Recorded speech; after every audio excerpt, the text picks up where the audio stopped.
reflective organization. We're trying to make sure that that we're meeting the mission and also meeting the needs of the community. And then during the pandemic, we found that a lot of the in-person meetings and workshops that we had done in the past were simply not possible. And as mentioned yesterday, we've been able to interact with far more people in more regions when we don't require traveling all to one place to do this work. So this is the data component reconsideration. These are the 4 main work areas that I mentioned earlier: the contribution to the MGD 3.0, which is finished, the registry of tools, which is launching soon, the ground data review that's in progress, and then also the ongoing interface between data and tools and the GFOI community and other components. Some of the constraints we've dealt with, as I mentioned, were the travel. Everyone was sort of trying to figure out how MGD-ness, componentness, GFOI administration stuff. It's lovely to see. Oh no, we've still got lots of people coming. There must have been a technical hitch. Yeah, hi Nikki, it's Tom. There's a couple of people still trying to work out how to get to the rooms, but I think you're probably pretty safe to get started. Okay. All right. Thanks, Tom, and welcome. Pleasure. I'm ducking between rooms. Sorry, just to make sure everyone's okay. So carry on. Okay. Thanks. Thanks. You can snoop away. All right. So I was just planning to start the discussions. One of the things in this reconsideration is like, what is the metrics of success? For people familiar with capacity building and reporting, most likely you will have had to fill in forms like how many people participate, how many women, how many webinars. But partners provide their time as an in-kind contribution, and partners also allocate component managers' time, travel, and other resources that are needed to effectively oversee and coordinate the components' work. So we do rely on the GFOI office, the Secretariat, to do some operations. And we recognize that we might identify things in the future that may require direct funding and would have to seek that out. Key partners for success include the U.S. Silva Carbon Program and Surveyor, and then other U.S. government-funded projects. CEOS, of course, the Community on Earth Observation Satellites.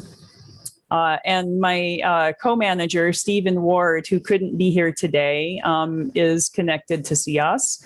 Also the FAO, World Bank, GEO, and then other partners who work to provide or facilitate the use of data sets and tools. And that could include any of you or your organization. So that, you know, there are probably partners that we haven't identified yet that we could engage with.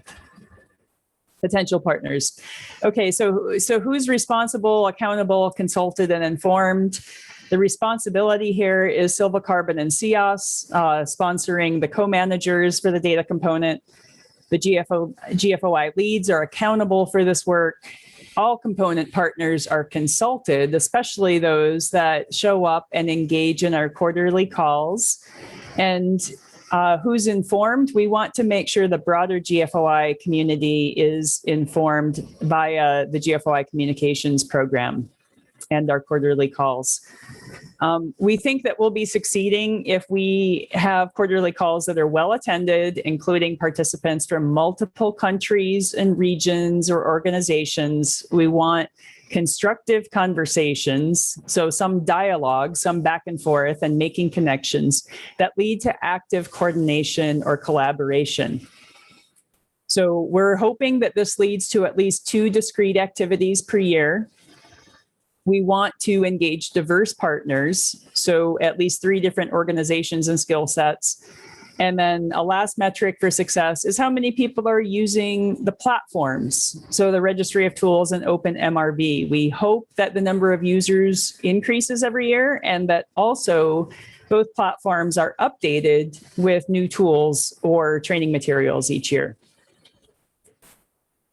Okay, now I am ready to stop talking and listen to what all of you have to say. And I have 3 questions here that I've put on the screen.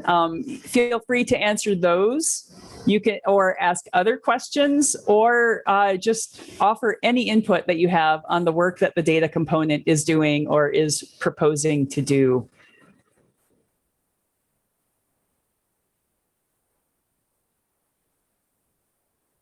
So, any initial impressions from anyone?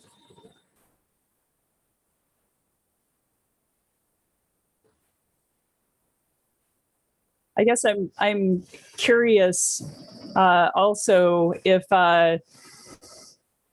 anyone that is familiar with the MGD has used the MGD 3.0 since it was published, and if you've found some of the expanded guidance on ground data useful.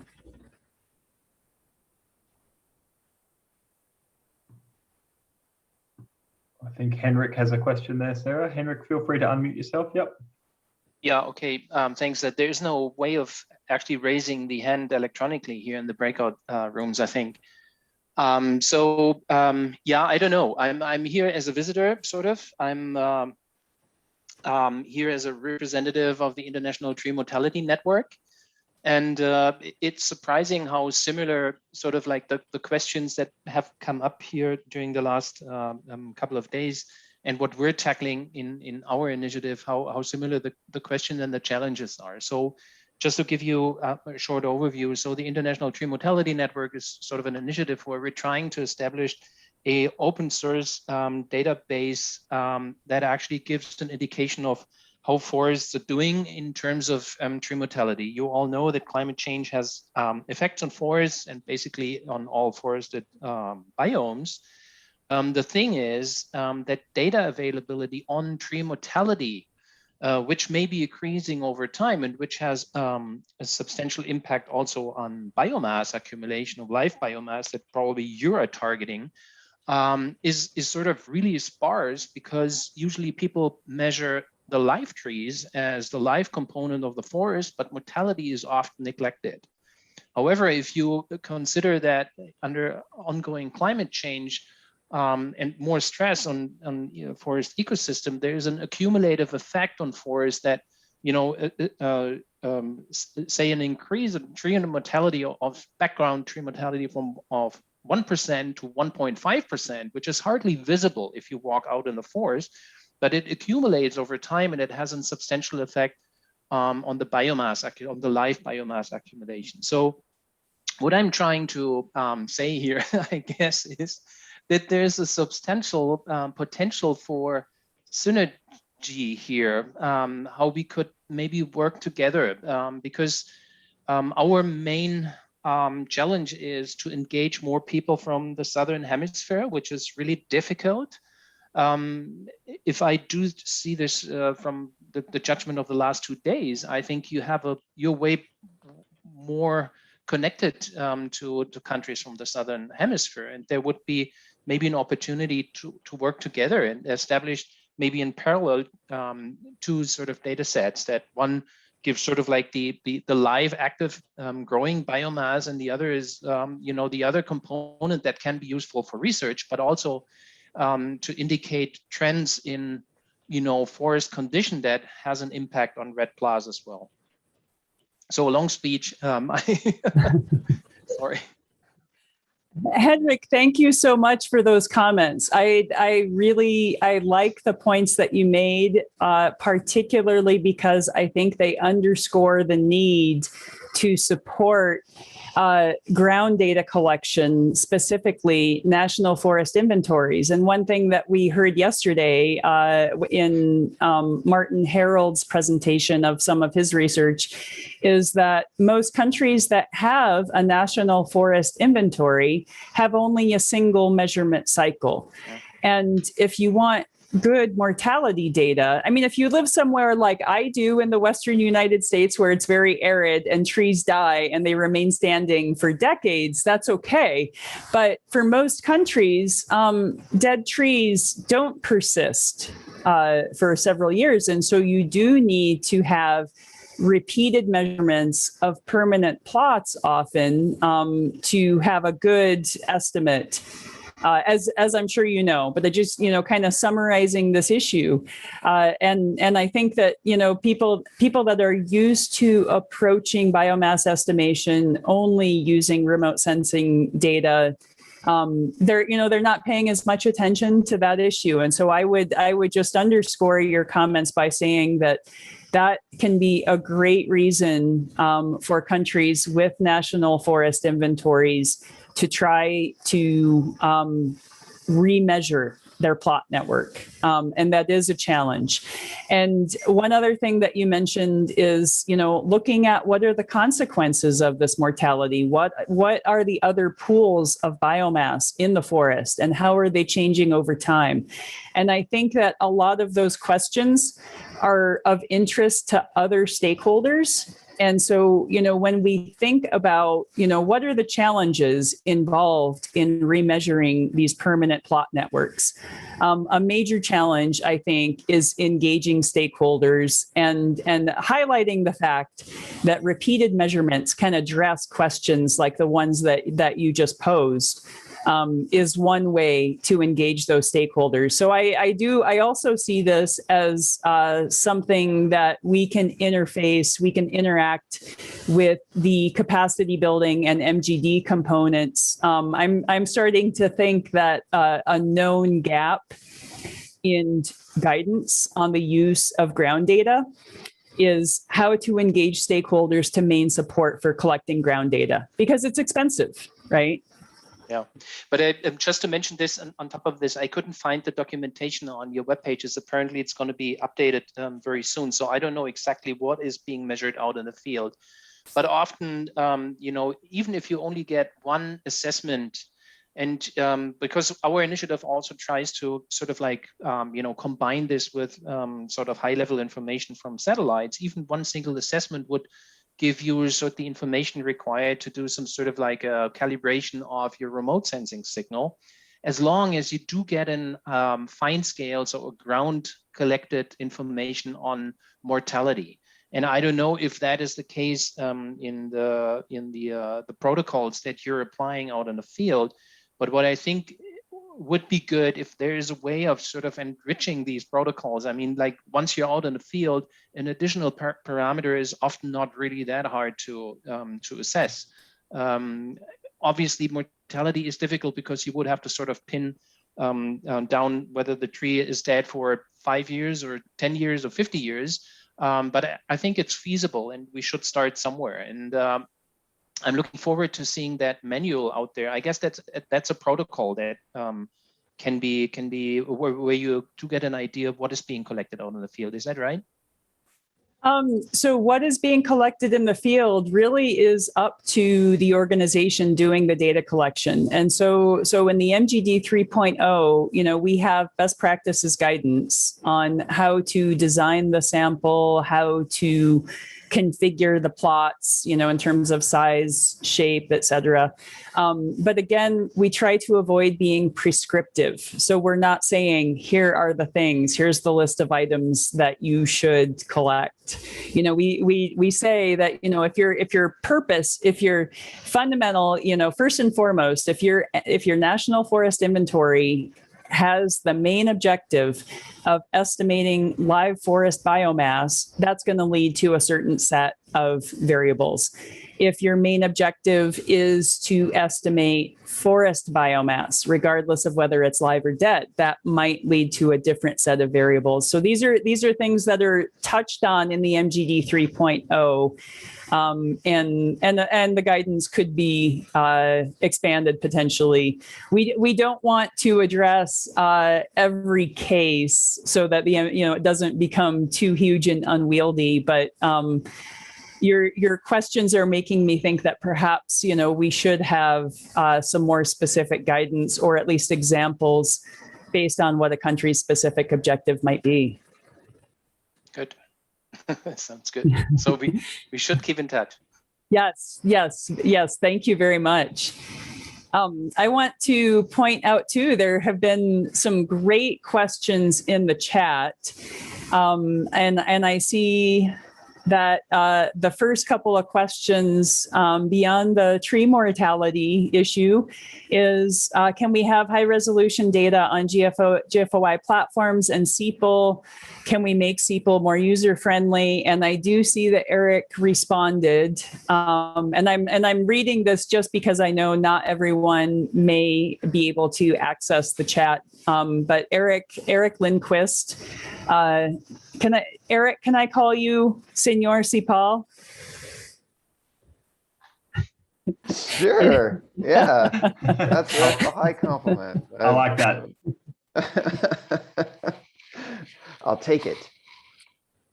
Do you Yes. want to add anything? I see that you provided an answer here, but do you want to say anything verbally to address those questions about CEPAL?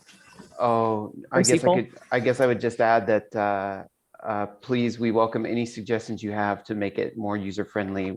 If you wanted to do something that it doesn't do, if you wanted to do something in a way that it doesn't do it, please do let us know. I'll be brave and put my email right here in the chat, so you can send it directly to me. I think that's my email.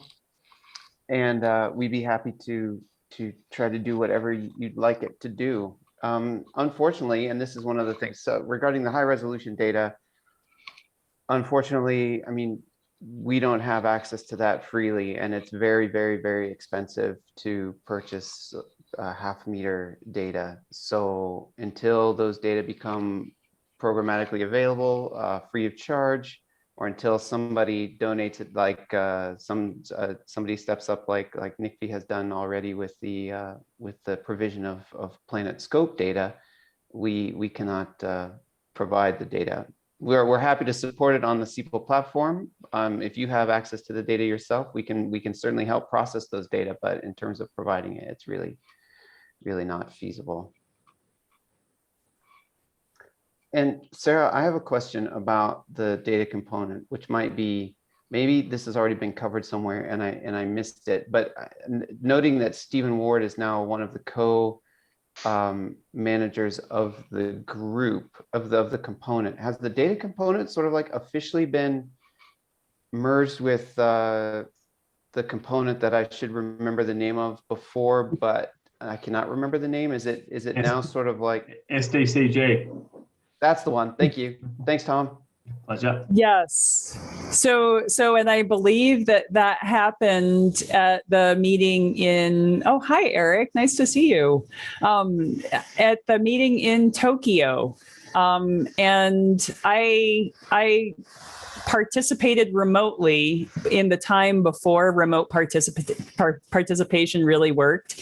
So Tom Brandeis from the U.S. Forest Service attended on my behalf at that meeting, and an outcome of that was transitioning from SDGC, Space Data SDCG Coordination Group, to the data component. And I was brought on board because my background is more, collecting and applying ground data.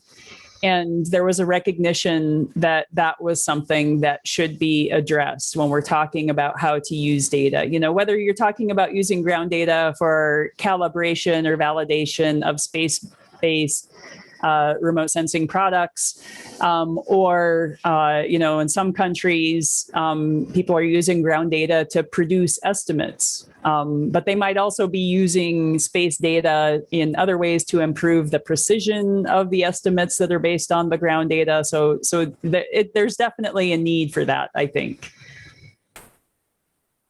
Right. Okay. I just wanted to make sure. I think actually I was at, if there's a Tokyo meeting, if there hasn't been a new Tokyo meeting in the last several years, I think I was probably at that meeting, but I must have missed the part where it was officially decided that was happening, that the SDCG and data component were sort of becoming one.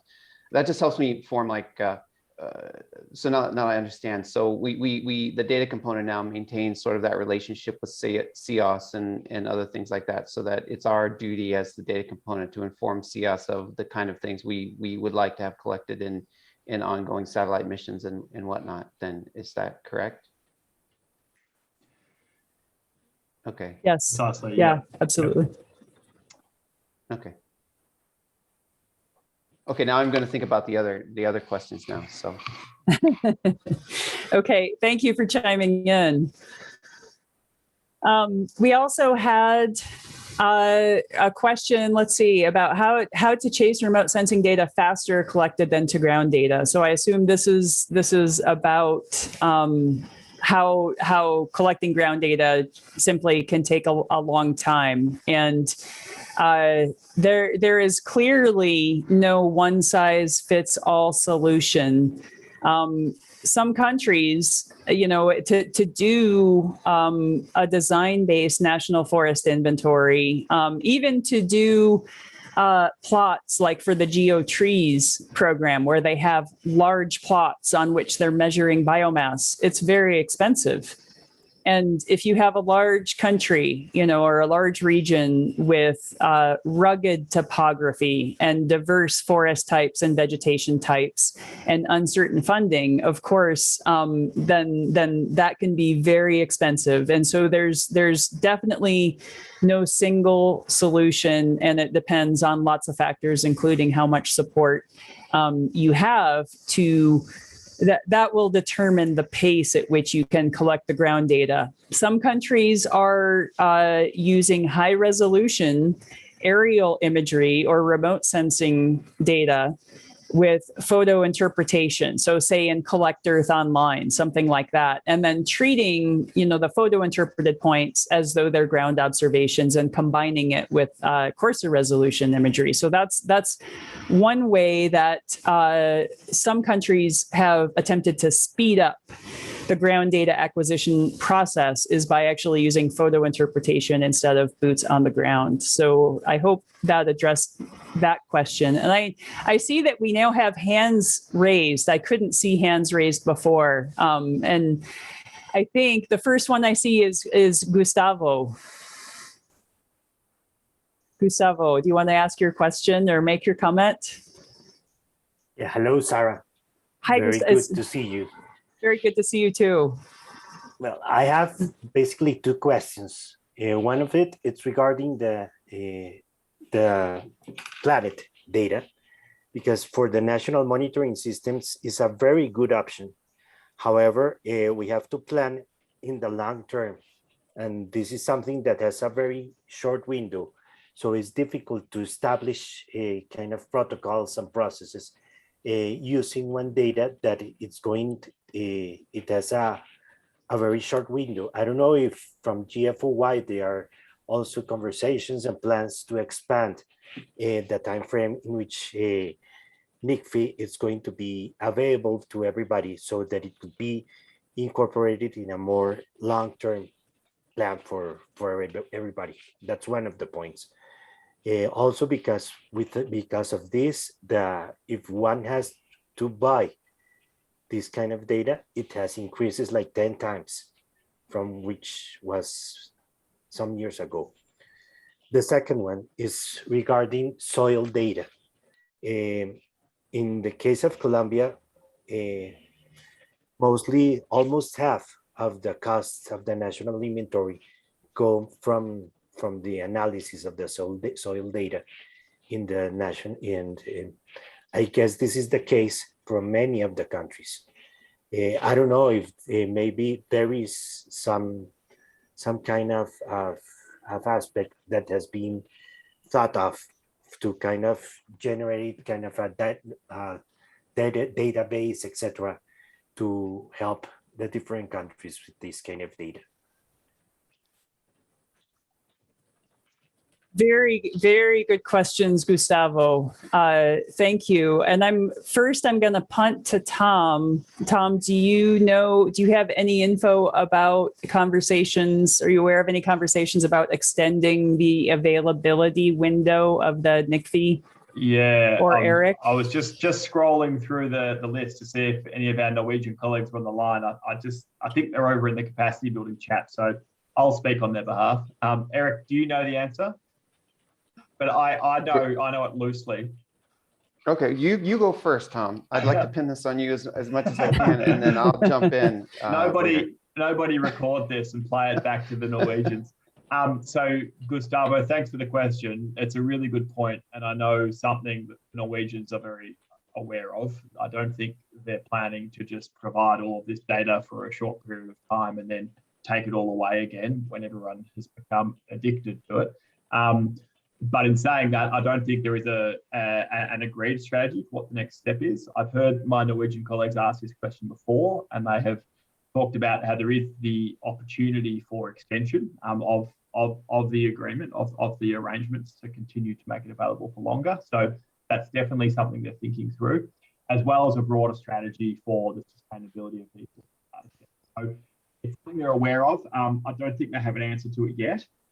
My understanding is that one of the objectives of initiating this program is to try and drive costs down, try and create, I guess, an environment where there is more people using it, and therefore it can be hopefully disseminated at a lower cost per individual, and or encourage some sort of competition between satellite providers or whatever other sort of levers they can pull to try and, I guess, make it more accessible. So that's a way of answering something that I probably shouldn't be answering anyway, and not a very firm way, but just to say that big issue, they're aware of it and working on it. Hopefully there is some chance that the initial agreement will be extended until there is a more permanent sustainability strategy that emerges. Eric, do you want to complement that at all? Sure. Yeah, I'll take a quick stab here. So basically, I think what we can reasonably expect, is that the initial agreement was 2 years. We're just now about a year into it. We'll probably I have a sense that they will. There's initial agreement 2 years with a possibility to expand to 4 years without any like retooling of the agreements. So I have a feeling that they will probably keep on to 4 years of access to these data. And then I think in those 4 years, it's imperative for us. It's probably could be one of the tasks of the data component and the R&D component together to put the data to good use. I think if we can show that it's worth the $54 million investment on the part of the Norwegian government, and it provides information that we cannot and have not been able to get with existing programmatically, supported data sources, then I think it's probably a good investment, and they'll keep on. If we don't use it broadly, and we cannot prove that it's worth the $54 million of investment, then it's a pretty simple equation for them, I think, where they won't support it any longer. But I think if we can show that it does things and makes an impact broadly, then we'll be in good condition. Yeah. That's a much better answer, Eric. Thank you. No, Tom, yours is great, man. No, I especially like I like both of your answers, but I especially like, Eric, that you have a sort of a call to action for the data component and the R&D component. And so you probably noticed me looking this way, and I'm taking notes. So that's a great. Excellent. Put that on the work plan. I agree completely. Then there's the soil data question that Gustavo asked as well. I don't know of any, I'm not aware of any efforts to create or generate any kind of regional to global soil data set. I think that's an interesting idea. I think another interesting idea would be to see, is all of this soil data processing really necessary to get the levels of precision? And I think that might be an R&D question. And Gustavo, if you have any follow-up comments or questions about that, or if I've misinterpreted what you were suggesting or asking, please speak up. But in the meantime, I'm making notes here that, it would be worth seeing whether we could coordinate the construction of some kind of a data clearinghouse for soils data. And then also the question of, is it overkill? Are people collecting more soils data and paying processing costs than they need to?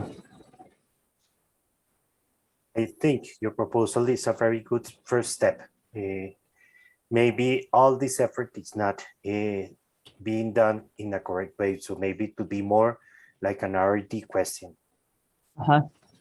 as a starting point. Thank you. Thank you, Gustavo.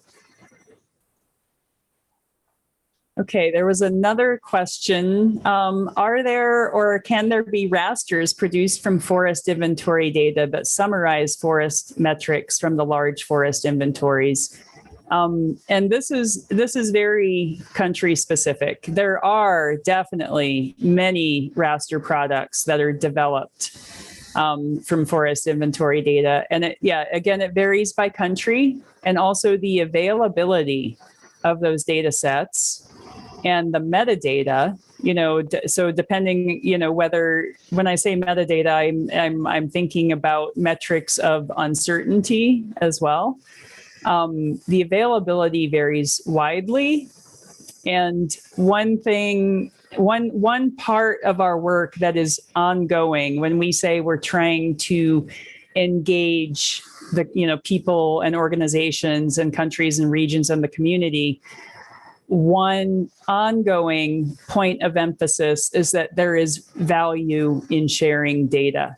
If you are with an organization that has gone to the effort of, establishing an NFI and then producing remote sensing products, there is almost certainly, some other entity or purpose out there that can gain additional use from that information.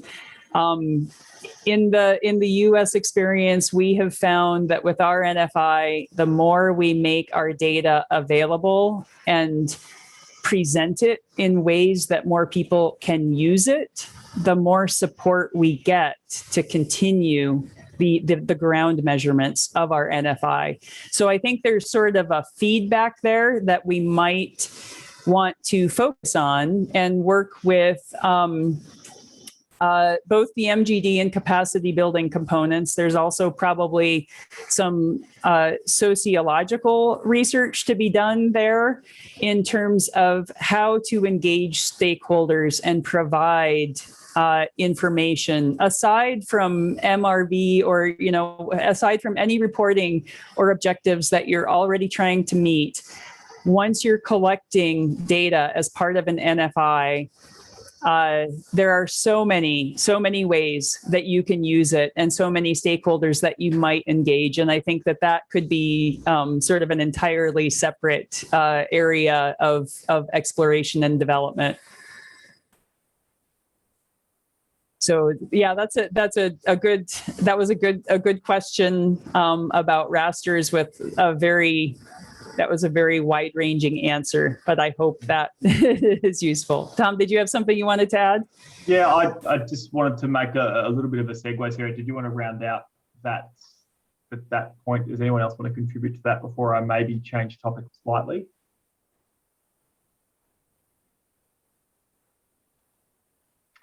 No? Okay. Do you mind if I just share my screen quickly, Sarah? Is that okay? I think I need Not at all. Stop sharing yours, if that's okay. Just bear with me 1 second. I hope I get the right one. Where am I here? One thing that I wanted, and just let me know when that pops up. Got it.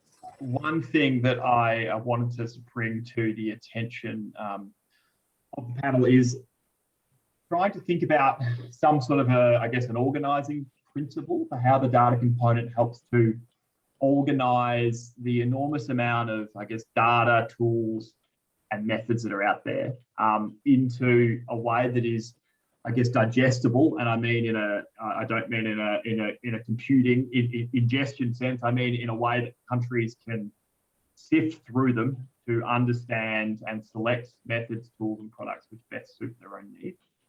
There is obviously an unlimited amount of data sets from satellites to ground, an unlimited amount of methods and tools. And it's really hard for countries to choose which method best suits the needs. The one thing we've been doing under GFOI is trying to establish what we're calling for now a pathway to operationalization, which is what I'm presenting here. This diagram isn't perfect yet, and we're welcoming input on it. It will be refined and presented into more of an official GFOI product over the weeks and months ahead. But what we have done here is GFOI has these 4 products in front of you, from methods and guidance document to, which we all know what that is, Red Compass, which is for the online platform for the MGD, which has a series of decision trees and specific actions that countries need to take in designing and developing their national forest monitoring system.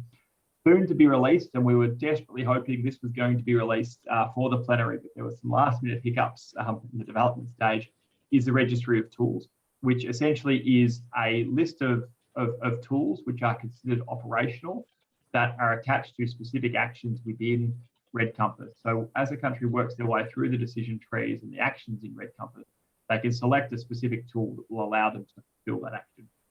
And then the next one here is OpenMRV, which is this online repository for, I guess, instructional material for implementing tools and methods, which was funded by the World Bank as a contribution to GFOI and launched back in June.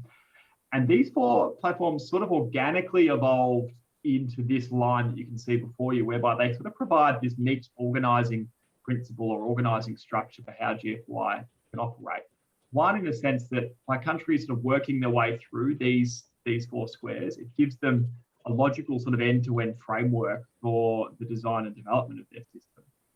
And each of these boxes also provides an opportunity for international partners, be it data providers, tool developers, whoever who has products that they think countries can utilize in their systems, to feed them into these platforms. So, you know, if you have a tool and it is able to fulfill an action that a country needs to undertake to implement the system, nominate it to be included in the registry of tools. It will then be linked to a specific action within Red Compass that a country may choose to use.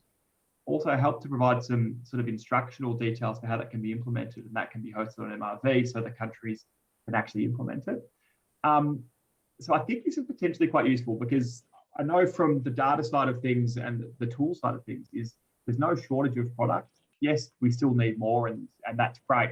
But there are so many that we do need some sort of an organizing principle. And I feel like these platforms are actually providing us with that. And I think the data component can play an important role in encouraging data providers, tool developers, other experts to organize their products sort of under these 4 boxes that I said here, for their own benefits, but primarily to help countries understand what resources are available within a logical sort of whole of system framework. So I just wanted to add that in, Sarah. I realise we're probably getting close towards the end of the session, but just wanted to leave that with you there. I'm not sure if you had any thoughts on that or others wanted to comment, but I think it is important that, that the component has an important role to play in helping to, I guess, organise the enormous amount of resources that are available to our community into some sort of a logical flow that countries can connect with and make their own choices about which tools and data sets they want to use.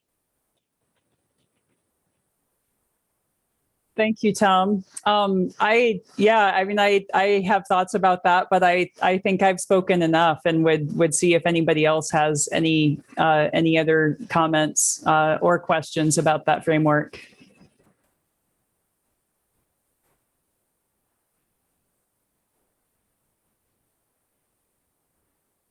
I'm looking for hands. We can't see many, but that's okay. I mean, if no one else has anything to add, I mean, it's something we can pick up later. Or Sarah, if you wanted to share your views now, that might spark some more comments. I think we technically do have another 10 minutes before we start back in the main session, so I can let you in on that inside running. We have to be back by 10 past the hour.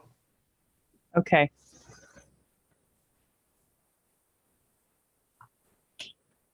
Do you want to put that back up for if you want to continue talking about that? Yeah, I don't have much else to add on it unless you wanted to talk to it yourself, Sarah, but there it is for people's benefits. I'll hide the control panels. I hope you can see it. I guess a question that I have, I know that there are probably people on this call that have used the first two resources there because they've been in existence for the longest. So the MGD and Red Compass. The registry of tools being, something new, and the open MRV framework. I'm wondering when people that have used the MGD or Red Compass look at this, what opportunities do you see? Do you envision that this would be useful?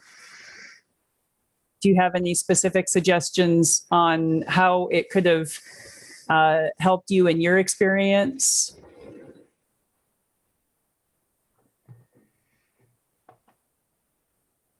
Again, I feel like I've spent too much time talking, and I'm trying to punt to others to hear more opinions and more perspectives. All right, I'll go. I'll say something. So it's a good, I think it's a fine whatever construct for MRV operationalization and implementation. And I think I've said this before, at least in other meetings or in other places. I think it would be,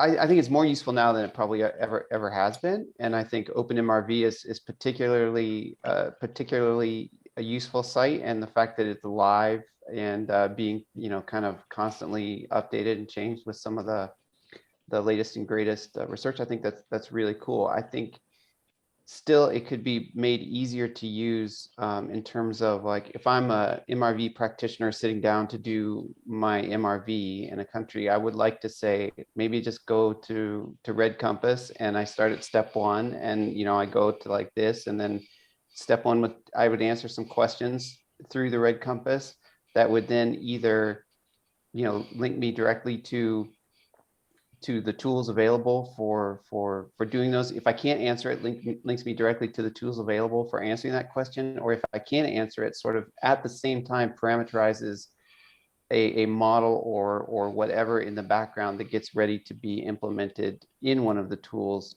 using some of the equations from the OpenMRV or some of the methods from OpenMRV. I mean, it's kind of complicated to do, but it's not impossible, and it's more of like a computer interface kind of problem than it is a theoretical or science problem.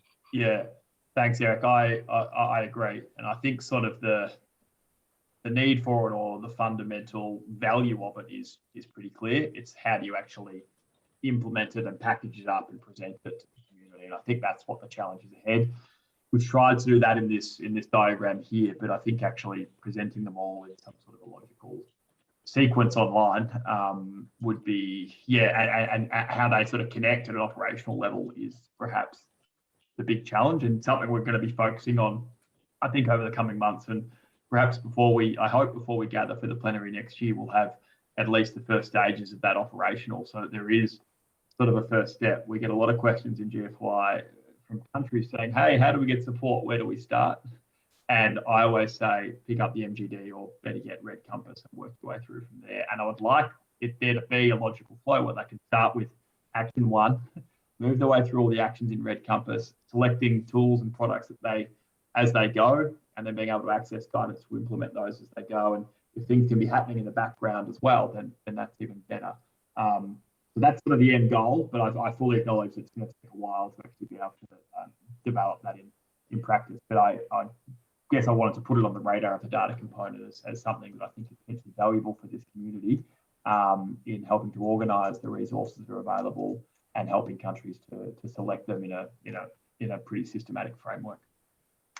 Anyway, Sarah, we should probably wrap up and get back to the main group shortly. Yeah, sounds good. Thank you, everyone, for attending. If you have, I see a hand raised. Yes, sir, please. Thank you, Sarah. I'm Novaldi. I just want to ask about OpenMRV. it's a great tools for me. It's a new